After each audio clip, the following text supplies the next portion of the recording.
to the Friday Subscription Seminar. Today we will have our last session of the TRB flashback or however you call it.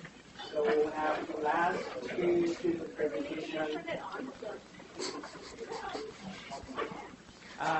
Last of two student presentation from their TRB work or TRB paper. So we'll have Andy Kading and Patrick Singleton to present their work. So we'll first go with Andy, and Andy is a civil engineering master student, and his topic for today's presentation is managing user delay with a focus on pedestrian operation. And next up will be Patrick Singleton. Patrick is a PhD student in our in PSU's civil engineering program. He will be presenting a joint work with Tara Godet. You're right, her last name. And their presentation will be on the gender issue on bicycling. Okay, with that, I will just give the floor to Andy to start.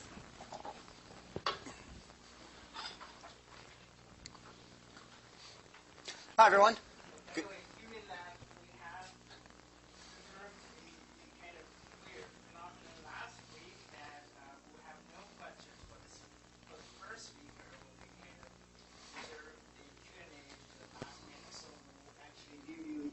About half an hour, so you can do your presentation in say 15, 20 minutes, and then you have your a lot of Q&A.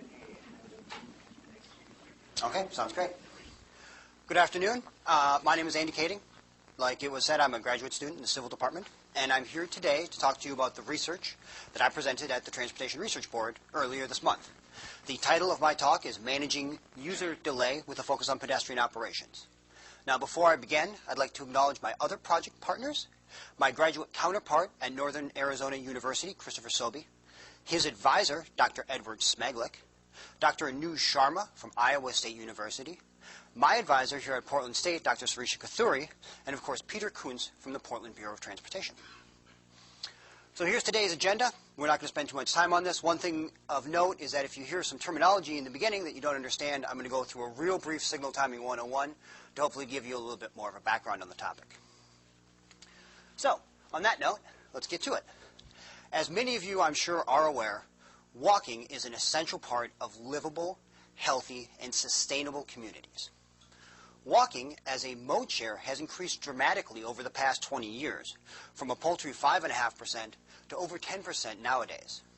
Traditionally, in the United States, walking has been relegated to the kind of back burner of transportation priority. We in the States tend to focus almost exclusively on automobile movements, and therefore there's a bit of a gap in the way pedestrians are dealt with, especially at signalized intersections, which will be the focus of this talk today. So as a little bit of background, like I said, there's been very, very limited strategies that deal with pedestrians at signalized intersections. A lot of the walking trips that I mentioned before happen in urban areas and require the interaction with a signalized intersection. Many of these strategies that are for pedestrians tend to focus on safety-related things rather than, say, efficiency. With automobiles, traffic engineers are obsessed with the idea of efficiency, trying to maximize the throughput of an intersection. How many vehicles can we get to move through a signalized intersection as quickly as possible? But other modes often aren't considered in that way. This research aims to rectify some of that. Two of the examples of these sort of safety-related pedestrian treatments are the leading pedestrian interval and the exclusive pedestrian phase. The leading pedestrian interval, the LPI, can be seen on the right-hand side here. And in this scenario, the pedestrian is given a slight head start.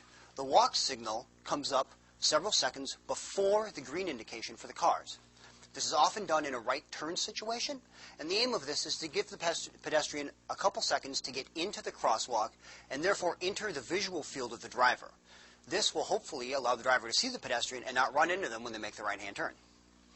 Another scenario that's often used is the exclusive pedestrian phase. In this scenario, at the end of the cycle, all vehicular traffic is stopped, and pedestrians are allowed unrestricted access in the intersection. This also allows them to cross diagonally. We employ both of these things here in Portland, and very excitingly, the exclusive pedestrian phase for the first time has been implemented here down, I believe, at 11th and Cooch. So if you're interested, you can go down there after this talk and check it out. So the motivation for our studies is the belief that pedestrians are disproportionately delayed at intersections because of this tendency to prefer automobile use. The city of Portland has realized this and is a leader in this topic, and they've developed this sort of transportation hierarchy, this triangle that you can see at the side. In this transportation hierarchy, pedestrians are given the most priority because of their vulnerable status. In the rest of the U.S., this triangle is essentially inverted, and vehicles are given almost exclusive priority. It's interesting to note that we are all pedestrians, even if you do operate a motor vehicle. You have to walk to your car, and then you have to get from your car to your final destination. So even if you don't consider yourself a pedestrian or aren't considered a pedestrian for mode share purposes, you still interact with these systems, and therefore this really does affect everybody. So how do we translate these pedestrian-specific policies into things that are actually done in practice? And that's the motivation behind this research. So we have some specific objectives relating to this. One, we want to assess the efficiency impacts of some novel pedestrian treatments for all the road users, pedestrians, bicyclists, vehicles, etc.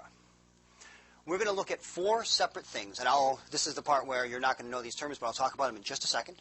There's the free running, there's the actuated coordinated, and this will include a slight aside about vehicle extension timers. We did a little sensitivity analysis, and I'll give you the results of that. There's also a coordinated system, and then finally, there's an specially designed pedestrian-specific algorithm that we developed, which is really the focus of this research. And I'll talk about that in a little bit. So, signal timing 101. Hopefully I can get you a little bit more familiar with these concepts.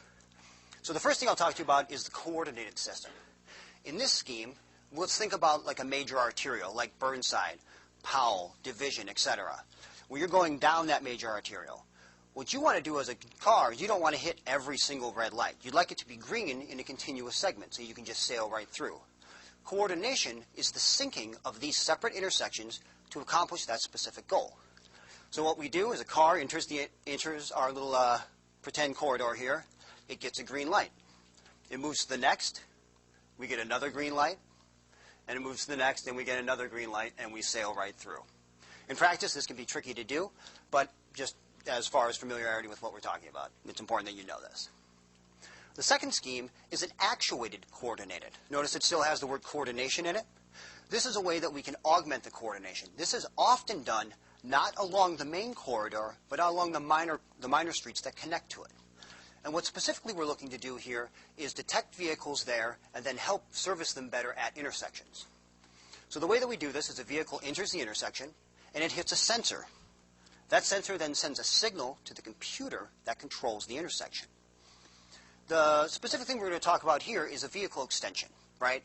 That computer can say, well, hey, we're almost at the end of our cycle, but it'd be cool if we could hold the green for a little bit and let the car pass through. So the computer asks its master clock, is there a little bit of time left in the cycle that we can accommodate? In this scenario, we're going to say, yeah, there's a little bit extra room, and we're going to extend it for, say, 3 seconds, which will allow the vehicle to pass through the intersection unimpeded. The final thing we're going to talk about, in this actuated coordinate operation, what we're looking at here is what's called a ring barrier diagram. It's a 2-dimensional simplistic representation of how signal cycles operate. I'd like to draw your attention to 2 parts. In the top, we have our little major through movement. This is our Division Powell. Our 4 and 6 are our minor streets. In the vehicle extension analogy that I just made, you can see that there is a fixed portion of the cycle that we cannot change. But that part in the master clock, where we can ask it if it wants to extend, that's this extensible period. In our previous example, we extended 2 and 6 to accommodate the vehicles. But we can do the opposite.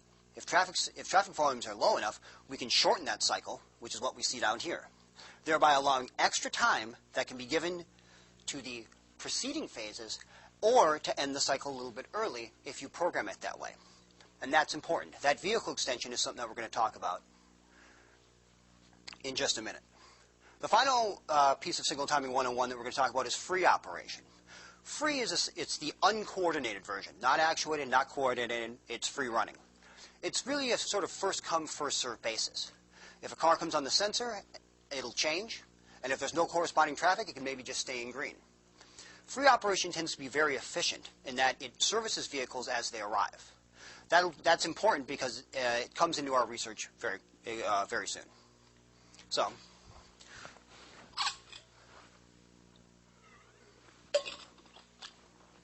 the last little bit of our 4 modes of operation is the specially designed algorithm. So we came up with an idea, a pedestrian priority operational plan, or PPOP as we like to call it. What this does is we've inputted some logic into the computer, the signal controller that runs the intersection. And specifically what we're looking for is we want to monitor the volume, the traffic volume on the intersection, and look for a spot where it dips.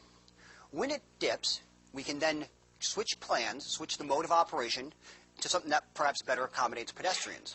Specifically, what we want to do is go from an actuated, coordinated base plan to a free running plan, which will better serve the pedestrians.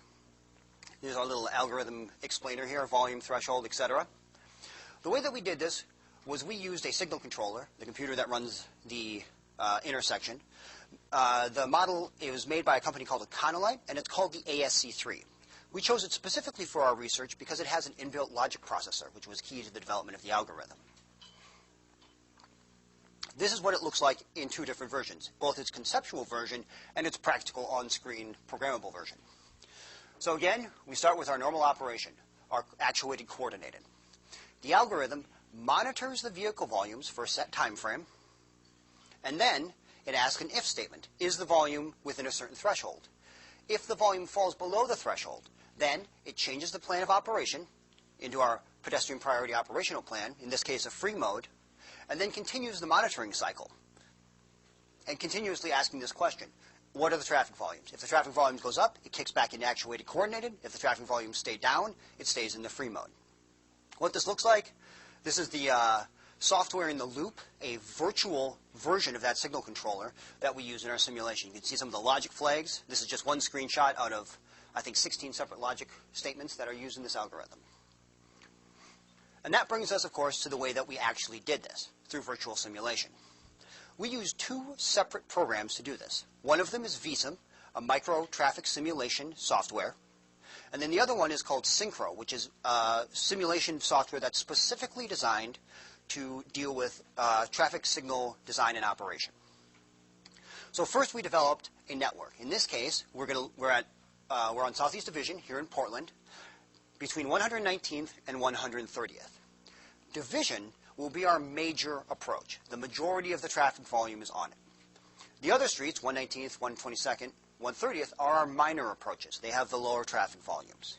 Although it's important to note as a side that 122nd is actually a little bit closer to Division, and that will come into play in the results here. So, we created this model, and then we went to our Synchro, the traffic signal operations software, put in some inputs, got some outputs, and fed those back into VSIM. We then used the virtual controller, the software in the loop, to run and test all of our scenarios. And I'm going to talk about those now. So our simulation, again, just to review, we had a coordinated scenario. That was our base case. We then had 2 scenarios within the algorithm, an actuated coordinated and a free version. And then we also tested it on just a straight free running version. We looked for several metrics. User delay, which is the amount that you, as a user of the intersection, are delayed by the traffic signal operation. Think if you pull up in your car, you have to wait for the light. As soon as you stop, that timer starts. As soon as you go, that timer stops. That's your user delay. The same thing for the pedestrians. When you come up to the intersection, you hit that walk button, your delay starts. So we were looking at that. We also looked at travel times, how long it takes to get through the corridor itself. So the first thing I'm going to discuss is the vehicle extension timer, the sensitivity analysis that we did on that. So here we go, a big beautiful table full of all sorts of wonderful data. So let's draw your attention to the left-hand side, where you can see that we have our extension timer values going from 0 to 3.5 seconds.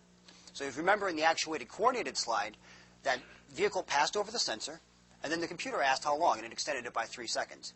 That's the extension timer values. How long do we hold that green light and allow traffic to pass? So we'll start here. We have our overall delay, average. If we just average it across the entire simulation network, not much has changed. Average vehicle delay, not much changes there. But when we get to the major and the minor approaches, 2 and 6 are our major approach. This is a long division. 4 and 8 are the minor approaches. You can see that the major approach changes very little, but the minor approach its user delay improves as we lower the vehicle extension values. What's happening here is that there's enough volume on the major streets that can drag out the amount of cycle time. If we can extend the cycle a little bit as each car comes and we keep calling, you wind up dragging the cycle out. The shorter that we make that extension timer gap, the quicker it is and the shorter the effective cycle becomes. That means that it can change from the major to giving it to the minor. So really what we're looking at here is sort of a redistribution of cycle time. We have some travel time metrics. You can see that they, for the eastbound and westbound approaches, which are our majors, they are better. We have better results with the longer extension values. And then they don't change very much with the minor extension. So now that's the extension timer analysis. Now we're going to get to the comparison of the scenarios involving our algorithm. So you can see that in free operation, we have much less user delay. And that's sort of expected. Free operation tends to be a little snappier, so you get better service in general. But what gets interesting is that when we go to our major approach, right, our division street, you can see that the coordinated case works much better. And that makes sense because the coordination is really it's meant to serve the major approach, so we would expect that they would get better results with the coordinated scenario. But when we go to the minor, these are pedestrians, by the way. When we go to the minor approach, the pedestrians get much better service in the free mode. This lends credence to the idea that the algorithm, kicking into its free mode, is going to better serve pedestrians. Our travel times also back this up. You can see that for the major approaches, the travel times are longer, but for the minor approaches, they're less, suggesting an overall improvement in performance. So, what are the key takeaways here? That we can see that free operation is the best way to accommodate vehicles at this particular intersection. We see good improvements for both the minors and for the pedestrians. That modifying the vehicle extension timer has consequences at the intersection and specifically can help improve minor street operation, especially for pedestrians. So, in conclusion, we have incorporated a pedestrian-specific considerations into the signal timing practice. We've developed a pedestrian priority algorithm using a software-in-the-loop signal controller, and the results show that by putting it into free mode, that this algorithm can be effective at reducing not just overall delay, but also delay specifically for pedestrians. So our next steps are deployment in 2 states. We got 2 cities in Arizona and 1 in Portland. We're also going to continue to look at other pedestrian-specific signal timing enhancements. And finally, we've got this algorithm that we've developed. We're going to see if we can tweak that a little bit more in order to better serve pedestrians. So I would like to thank our project partners. I'd like to thank all of you for listening. And I'm going to take questions now. And I'd like to note that since they want you to ask me questions and not pepper the last guy with all of them, if you are struggling and have general questions about signal timing, I'm happy to take those too. So thank you, and let's have it.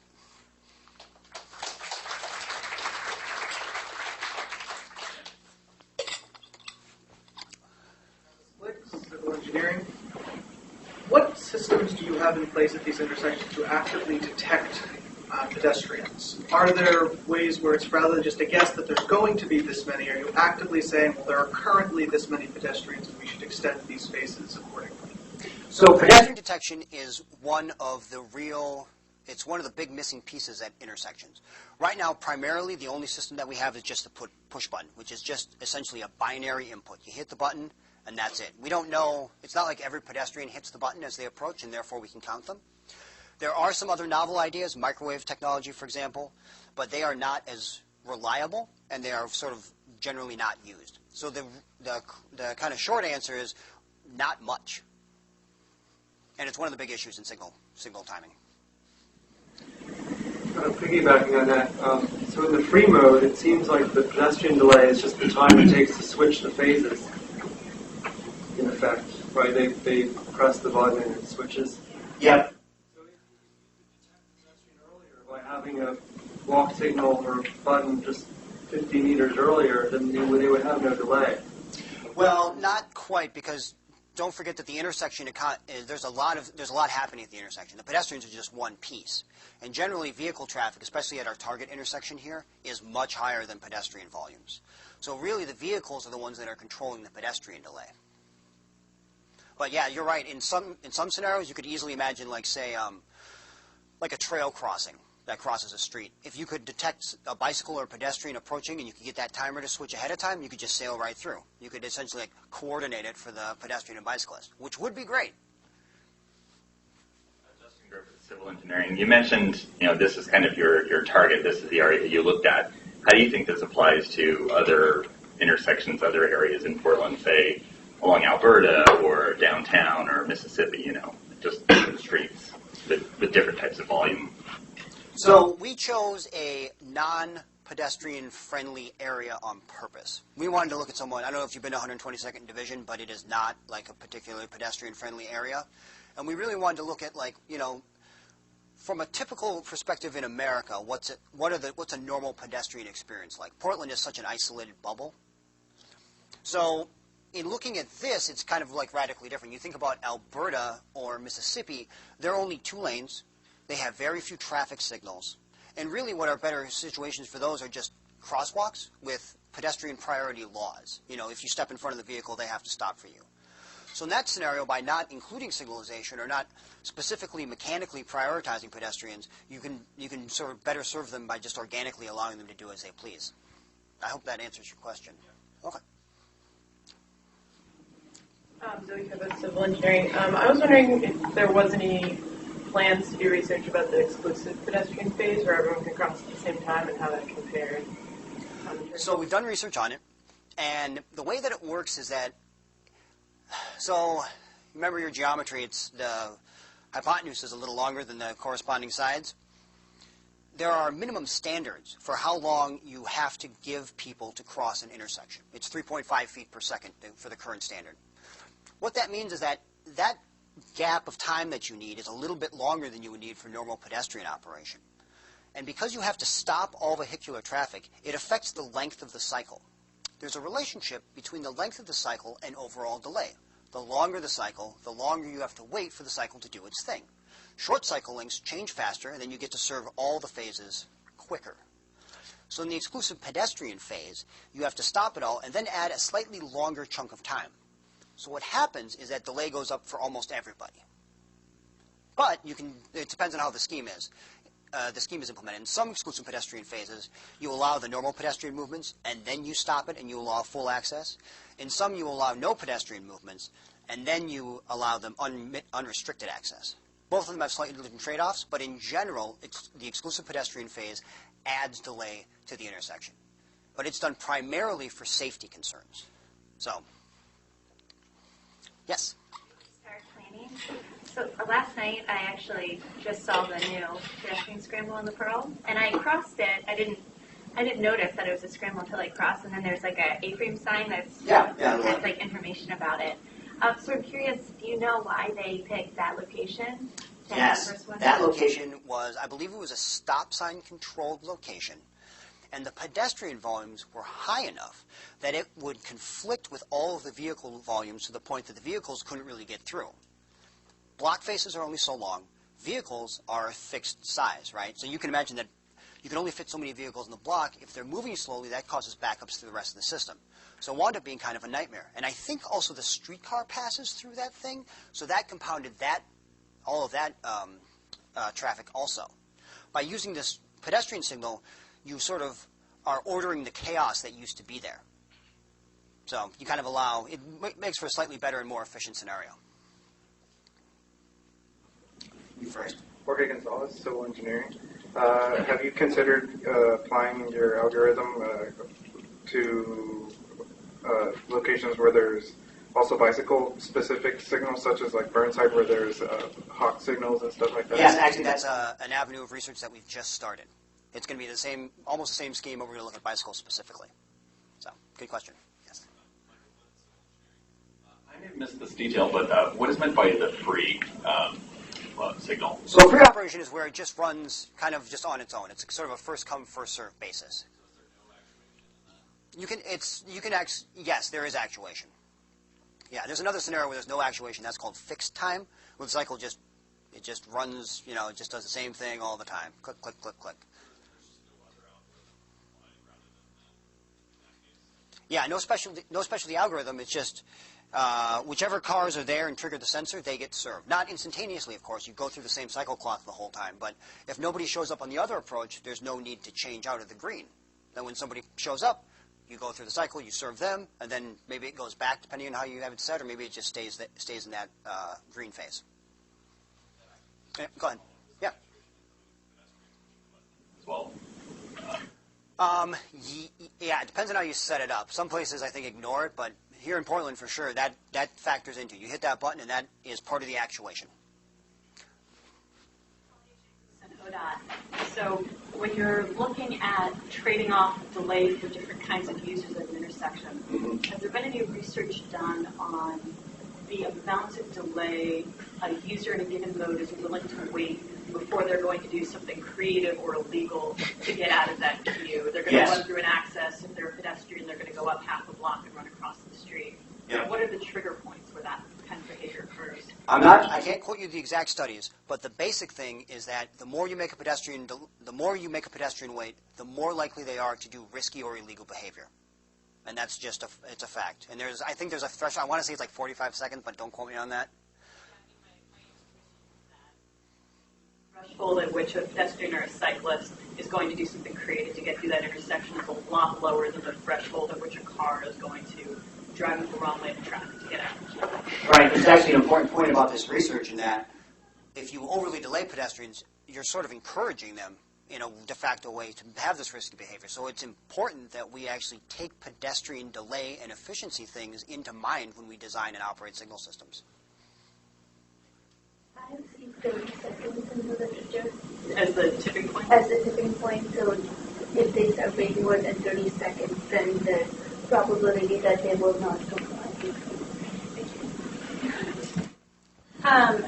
Have you thought about doing research in for example, Burnside, about 182nd, where you have the trains running through, as well as it's a high artery for cars and pedestrians, especially with the train stop.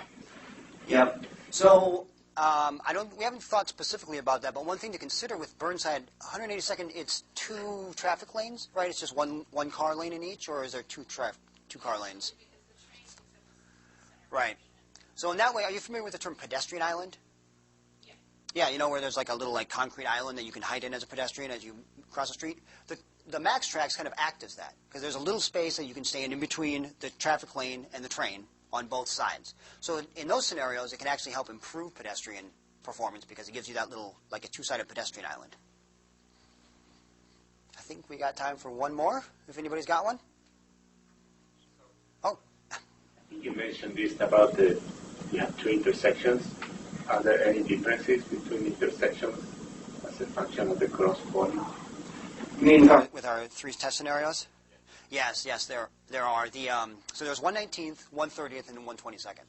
1/22nd, the volumes are actually a little bit more balanced than we would like. They're a little bit closer to the division volumes.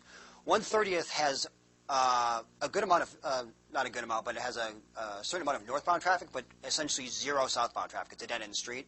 And then 1/19th is a T intersection, and then it's right by a shopping mall. So there's traffic there, but it tends to go, it goes left or right, so it's a little bit odd.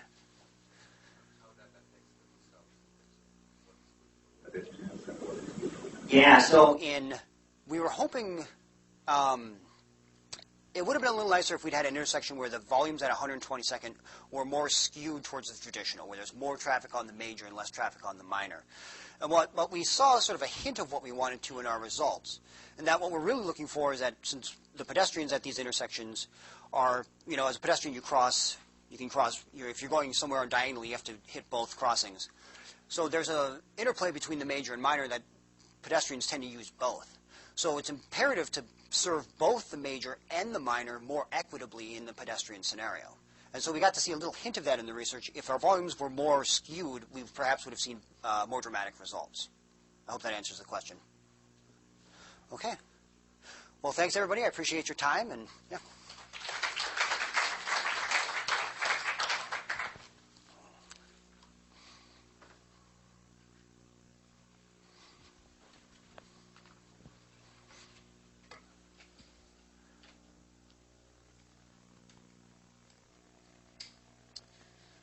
Hello, everyone.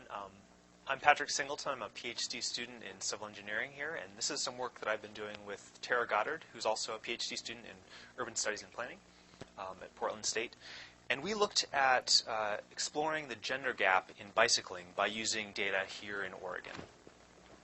So I just want to talk through a couple of our results, and maybe we can have some questions at the end and discussion.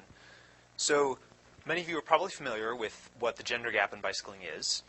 So we see here that in the U.S., at least, men make up a large proportion of the bicycling population. We see that these are slightly dated numbers, but about only 25% of bike trips in the U.S. were made by women. This is not necessarily supposed to be a static fact. We see that other countries, such as Germany and the Netherlands, see much higher rates of bicycling among women. In fact, it mirrors the population much more closely. A related issue is that those countries with lower percentages of trips by bicycle, we see lower rates of participation in bicycling by women. So the U.S. is all here on the left side. We have very low rates of bicycling mode share, and we have a low percentage of women bicycling. But as we notice over here, Denmark and the Netherlands, much higher percentage of trips by bicycle, and a much more even split, an even gender split there. So increasing the number of women bicycling and the percentage, and decreasing this gender gap in bicycling is important for a number of reasons. Not only is it critical if we are to increase the number of people bicycling, we definitely need to focus on women there, but it's also important to providing everyone with the benefits that come with bicycling. So improving health through physical activity, increased well-being, improved access to jobs, services, and communities. And so our goal with this study is really to try to begin to better understand reasons behind this gender gap. So there's a number of different explanations that have been talked about in the literature, and there is some evidence for these for sure. One of those is that men and women on average tend to have different levels of preference for bicycle facilities, and related to that, safety perceptions. So for instance, women may be more likely to prefer bicycling on a protected bike lane than on a bike lane next to high volumes of traffic, as you see on the right there. A second explanation is that even today, women tend to still undertake a larger proportion of household responsibilities, and therefore things like escorting children to school, doing grocery shopping, that sort of thing. And that leads to increased time constraints. And as we know, bicycling can be slower than, let's say, driving. And so perhaps for those women, bicycling is not as much of an option, or is not as much a preferred option in those situations. And a lot of these issues are also tied up in social normative gender roles, such as in the workplace, or aspects of appearance, or especially with helmet use. So based on this literature, we had a couple hypotheses for our research. If these relationships are indeed, or explanations are indeed the case, we might sense for household maintenance responsibilities that women with children might be a little less likely to bicycle. Maybe women who conduct more maintenance activities for their household might be also less likely to bicycle. And that single women may be more likely to bicycle, perhaps. In addition, other literature on bicycling suggests, and we know to be true, that bicycling is certainly a cheap option to get around, and maybe useful for certain people. So we might expect that, just as we see with men, that low-income women might be more likely to bicycle, and that women who live in households with fewer vehicles might also be more likely to use a bicycle to get around, perhaps. So there's some of our general hypotheses going into this study, but I would say that this data analysis that we did was much more exploratory in nature. So we're trying to see trends and see if we can come up with some potential explanations for those trends. So what we did was we looked at a data set of travel behavior. It's a cross-sectional, a snapshot in time. People reported their travel over a single day. We looked at bicycle use by those people, and we split it up by gender and across demographic and different household variables as well. For any particular level or characteristic in that variable, we looked for whether there was an increased or a decreased gap in bicycling and the rates of bicycling. And then this could be used to help suggest possible interventions or to identify target populations for those interventions. So the data set we used was the Oregon Household Activity Survey. This was a one-day household-based travel diary survey conducted across the state of Oregon between 2009 and 2011. From that, we extracted about 30,000 adults, those aged 18 or over, for our analysis. So we're only looking at adult travel. And we did an analysis basically looking at tables, splitting the population up by self-reported gender, men versus women, and by reported bicycle use. So our data set was somewhat limited in what we could pull about bicycle use, but we extracted a couple different factors to construct people who bicycled versus people who didn't bicycle. So what we used was whether someone reported making a bicycle trip on the particular day they were surveyed, or whether they report that they normally, when they go to work or school, they normally use a bicycle. So we categorized those people as bicyclists and everyone else as non-bicyclists. So what we found was overall about 3.5% of women bicycled, either on the day or normally commuted by bicycle. And about 7.5% of men did the same. Of course, these are underestimates of the number of people who actually bicycle, because our data set was limited in its definition of bicycling, and also we didn't look at weekend travel as well. But this gave us a good sample to compare women versus men and people who bicycled versus people who didn't bicycle. So on these next slides, I'll show you some results of our analysis. So what you see is in purple, this is the percentage of women in a particular category who bicycled, and in green is the percentage of men in that category. And so the difference, of course, is this gender gap. And so we're looking for things where the gender gap may increase or maybe decrease or is different than we might expect. So I just point out a few different interesting findings here. So we're looking at demographics right now. We see that, interestingly, men living alone or in single-person households are actually more likely to bicycle than other men living in two or more person households, whereas the opposite was true of women. So we see women living alone are actually least likely to bicycle among other groups of women. We also noticed that there's some difference in the number of children in a household, and that this gender gap is actually smallest among women and men who have 2 children in their household. Some socioeconomic characteristics that we looked at. Certainly, workers are more likely to bicycle. That's partly a result of our definition of bicycling, but we also see that this gender gap is much smaller for people who work and much larger for people who don't work. As we know, we also see that bicycle use tends to increase slightly with education, especially among those college graduates. But we see that among people who do not have a high school degree, adults, this gender gap is really big. Very few women without a high school degree in our sample, at least, bicycled. And then we see some interesting trends with income. So men with the lowest income category actually were the most likely to bicycle among other men, whereas women in this category were the least likely to bicycle among other women. Looking at some mobility characteristics, so the holding of a driver's license, we actually see a similar trend, interesting trend here, that men with a driver's license are actually less likely to bicycle than men without, but women with a driver's license are more likely to bicycle than women who don't have a driver's license.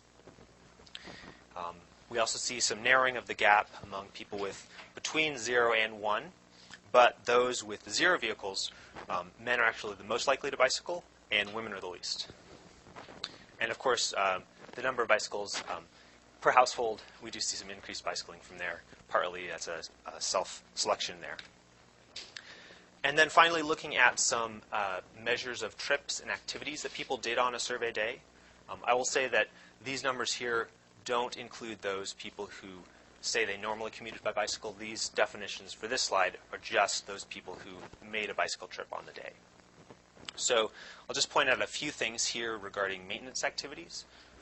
These are things like going grocery shopping or going to the bank or escorting someone to school.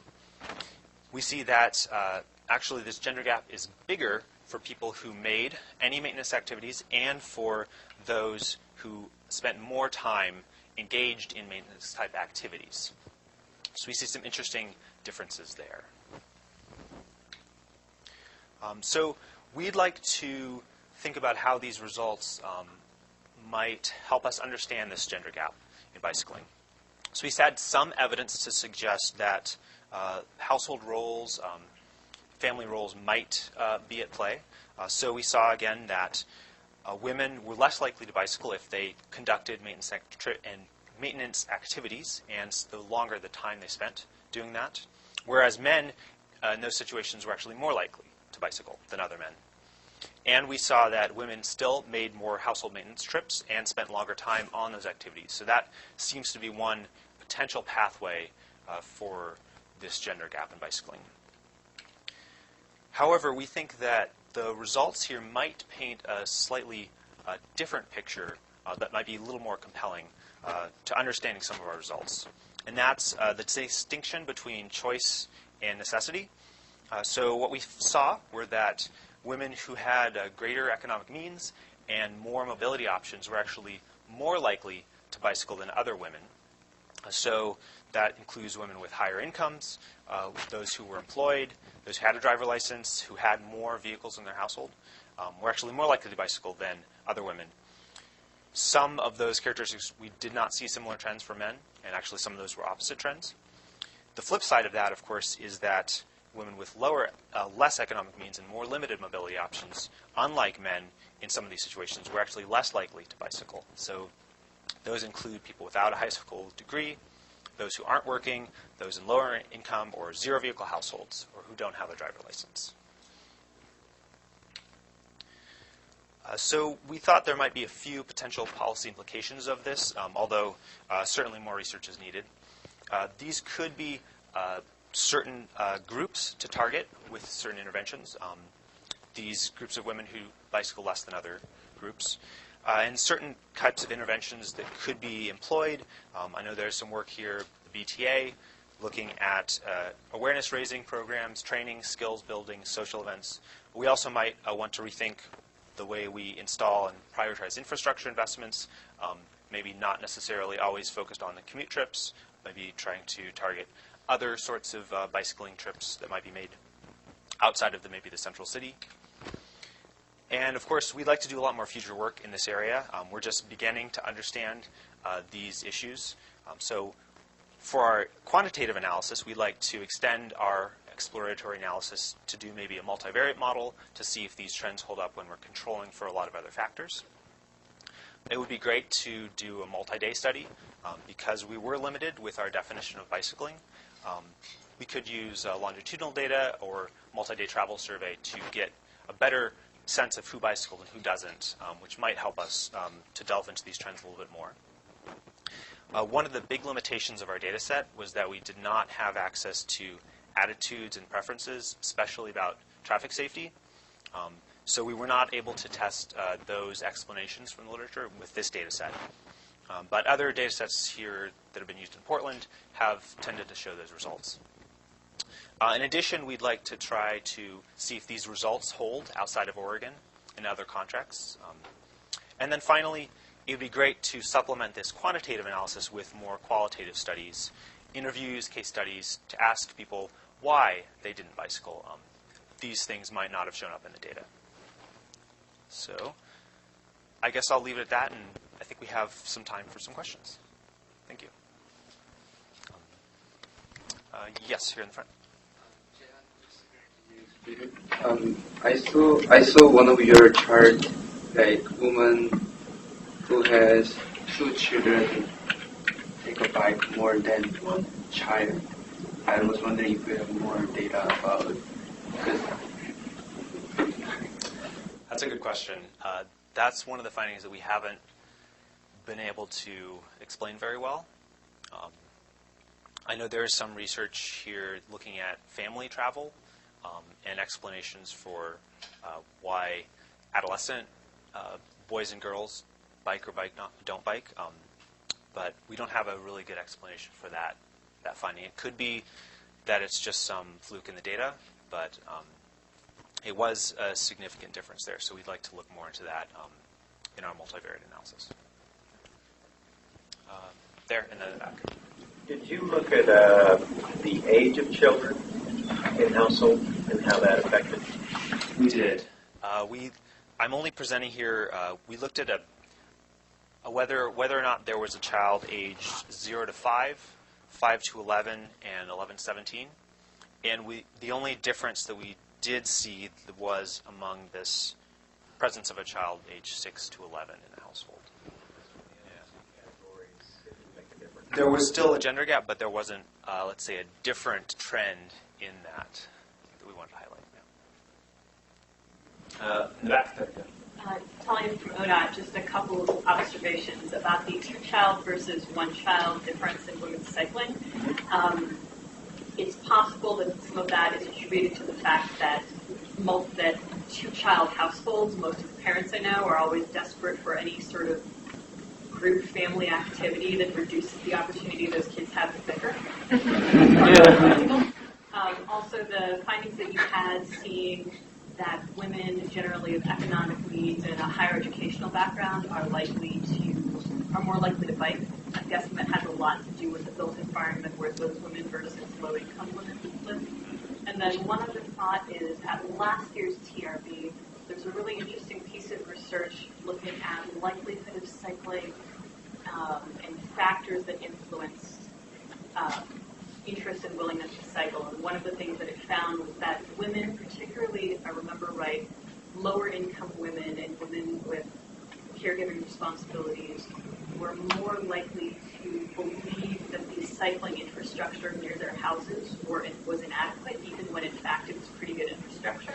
And that for those groups of women and for a few other groups, what they found was really the only thing that increased their likelihood of cycling was personally knowing other people who rode bikes and encouraged them to ride bikes. And so there are some of these low cycling populations where, while infrastructure may be a necessary precondition to make it safe for them to choose to bike, infrastructure alone isn't going to cut it. You need those social relationships to get that increase. Those are really, really good points, and I thank you for that. Those tips. I think the one thing I would like to add to that is that we think that perhaps this finding that let's say women living in single person and single adult households were less likely to bike fits right into that social aspects that you're talking about. Yeah. Carson Gorky, planning.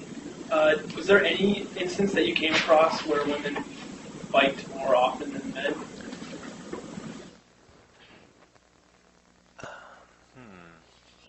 It's a good question. I don't think we found any of the categories or variables that we looked at were necessarily, we saw women bicycling at a higher rate than men. Some of them were very close, like these 2-person households, yeah. But no, I don't think we found any of that.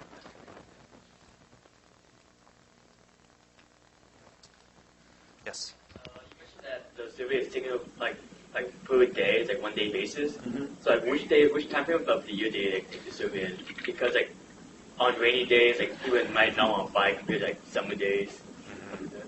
So it took place over most of the calendar year. I would say that none of it took place in different parts of the state at different years. So the Portland region was actually the last one to be surveyed in 2011. Most of the time they were in the spring and the fall. So there was no surveying done in the middle of summer when school was not in session. But there were some samples taken as late as, I would say, December and as early as late March or early April. So we certainly could have had some weather effects here. That's something that I think is actually a really good point that you make. We should probably look into that more in the future to see if there are any differences there. Yeah. Community development program.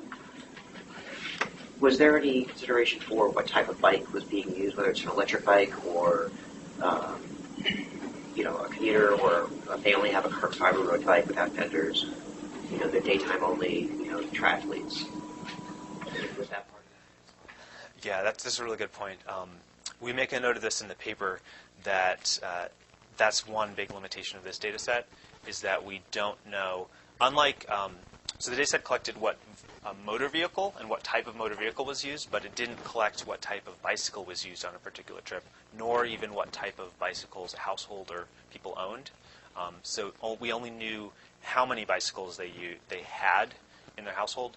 Didn't know if it was a child's bike, it was a mountain bike, or some rusty bike that may or may not be great to use on a regular basis. And we only knew that they used a bicycle on a trip, not what bicycle that was. I think we have time for a few more questions.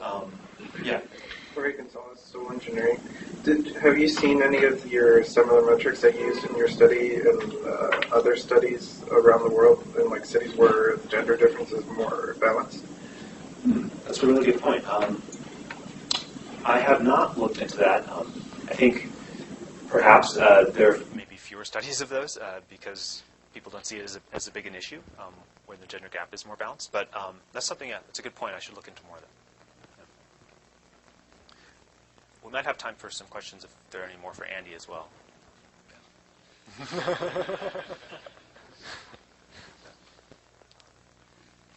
All right. Oh, yeah. Yeah, sure. Mary Weiser, Civil Engineering.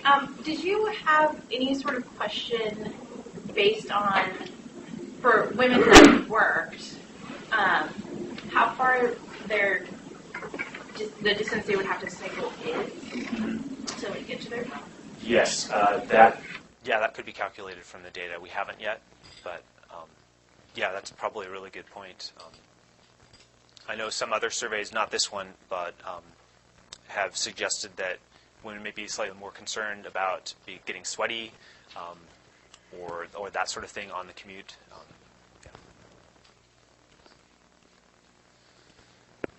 All right. Thank you so much.